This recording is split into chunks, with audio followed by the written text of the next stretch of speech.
नमस्कार।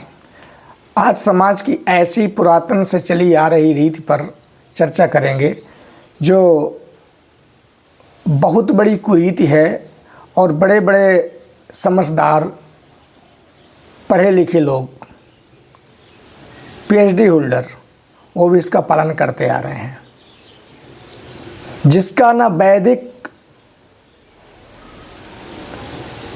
रीतियों में कहीं उल्लेख था, ना वैदिक किताबों में कहीं उल्लेख है। बस चली आ रही तो चली आ रही है। वो ऐसी रीति है कन्यादान। विवाह के समय कन्यादान जैसी व्यवस्था है, रस्म है। ये बहुत पुरातन, बहुत समय से चली आ रही है और आज भी उसको करे जा रहे हैं। चाहे जितना पढ़ा लिखा समाज हो, चाहे जिस समाज की बात किया जाए, अगर कहते हैं कन्या का दान नहीं हुआ तो विवाह संपन्न नहीं हुआ। और कन्यादान जैसे दान को बड़ा महादान कहा जाता है। आखिर कन्या कोई वस्तु तो है नहीं, इसकी कोई ऐसी वैदिक परंपरा नहीं है जिसका कोई लॉजिक, कोई तर्क है, कोई इससे कुछ विशेष अर्जित होने वाला है हानि के सिवा।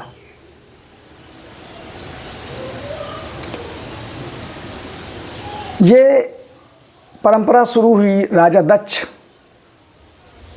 जब अपनी कन्याओं का विवाह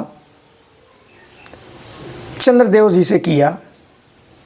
27 कन्याओं का विवाह चंद्रदेव जी से किया तो उन्होंने कन्या दान किया। कन्यादान नहीं, कन्या आदान। कन्या आदान, आदान का मतलब ग्रहण करना या लेना। यानी उन्होंने अपनी 27 कन्या चंद्रदेव जी को हाथ में सौंपी और ये कहकर कि अभी तक मैं भरण पोषण किया, अब इनकी जिम्मेदारी मेरी खत्म, आपको मैं सौंपता हूँ, आपकी जिम्मेदारी होती। आदान माने ग्रहण करिए, कन्या का ग्रहण करें और उसकी जो है भरण पोषण की जिम्मेदारी लें। लेकिन ये तब की व्यवस्था थी जब कन्या, जब औरत जात को एकदम वस्तु समझा जाता था, उसको कोई अधिकार नहीं था समाज में। जबकि ऋग्वैदिक काल में औरत को पूरा अधिकार था, जमीन जायदाद, धन संपत्ति, पिता की संपत्ति में भी अधिकार था। कोई भी यज्ञ कार्यक्रम जो है बिना औरत के संपन्न नहीं होता था। लेकिन जैसे उत्तर वैदिक काल आता है और भी आगे समय आता जाता है तो स्त्रियों के अधिकार पूरे छीन लिए गए। उसको वस्तु समझा, उसको भोग की वस्तु समझा जाने लगा। तभी ये पुराणों के अनुसार राजा दक्ष ने ये सब किया। तब छोटी बच्ची होती थी, उसका चाहे जितनी उम्र का हो, जैसा भी हो, 10 साल की, 8 साल की बच्ची का विवाह 50 साल के, 40 साल के पुरुष से कर दिया जाता था। यानी उसको खुद का निर्णय लेने का कोई अधिकार नहीं था। तब तो ये कन्या का दान समझ में आता था कि पहली बात तो ये विवाह ही गलत था, लेकिन फिर भी मान लिया गया, उस समय वस्तु माना गया। उस समय काल परिस्थिति के हिसाब से तो समझ में आता है। लेकिन आज जब कानून हमारा ये कह रहा है, कानून हमें अधिकार दे रहा है, लड़की लड़का एक समान, सबको निर्णय लेने का अधिकार है, तो आज की व्यवस्था में आखिर कन्यादान जैसी व्यवस्था कहाँ तक उचित है?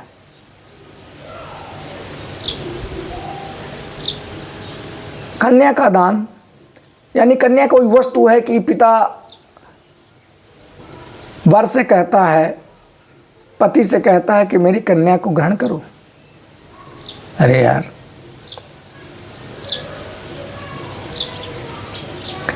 आदान ही अगर कन्या आदान, तो पहली बात तो कन्या आदान का विकृत रूप हो गया कि और उसको कन्यादान कहा जाने लगा।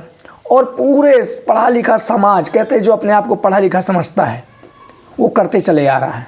कोई विरोध नहीं करता, कोई इस परंपरा कुरीति को समझने का प्रयास नहीं करता। और समझ भी जो लेता है उसकी हिम्मत नहीं है कि मैं आगे पग बढ़ाऊं, क्योंकि कन्या जैसे दान, महादान जो कहा गया है, वो स्वर्ग में ले जाती है। कन्या माँ बाप को तार देती है। क्या व्यवस्था, क्या पढ़ा लिखा, यही पढ़ा लिखा समाज है। और अगर कन्या आदान की बात की जाए तो कन्या आदान तब व्यवस्था थी जब छोटी बच्ची हो जिसको कुछ ज्ञान नहीं होता था। आज कन्या आदान भी कहा जाए वो भी कहाँ तक उचित है। लेकिन बस बनी बनाई परंपरा चली आ रही तो चली आ रही है। श्री कृष्ण जिनको सब लोग भगवान कहते हैं, उन्होंने भी इसका विरोध किया था। जब श्री कृष्ण जी ने सुभद्रा और अर्जुन का गंधर्व विवाह करवाया था तो बलराम जी इसका विरोध किए थे। उन्होंने कहा था कि ऐसे कैसे करा सकते हो, अभी कन्यादान नहीं हुआ है तो विवाह पूर्ण नहीं है, विवाह पूर्ण नहीं माना जा सकता। तो श्री कृष्ण जी ने कहा प्रदानमपि कन्याया पशुवत को नुमन्यते, अर्थात पशु की भांति कन्या का दान का समर्थन भला कौन कर सकता है। यानी वस्तु, श्री कृष्ण जी ने कहा वस्तु है, पशु है, उसका तो दान करना समझ में आता है, लेकिन कन्या का दान, स्त्री का दान कैसे कर सकते हैं। और श्री कृष्ण जी ने करा दिया। तो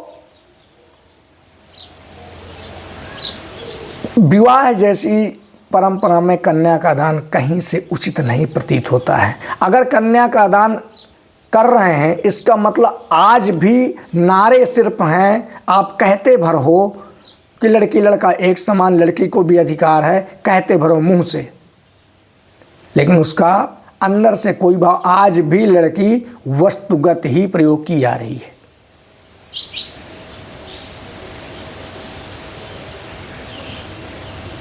सरकार भी कहती है, कानून भी कहता है, विज्ञान भी कहता है, तर्क भी कहता है, लेकिन उसका पालन अगर नहीं किया जाए तो आज भी पर्दे के पीछे तो वही हो रहा है सब कुछ, और ढो रहे हैं सब लोग।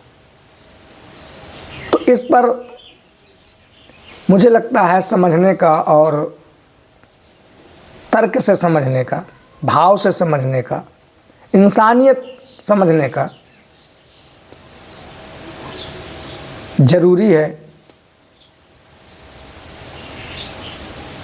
और इस पर विचार किया जाना चाहिए और इस प्रथा का विरोध किया जाना चाहिए।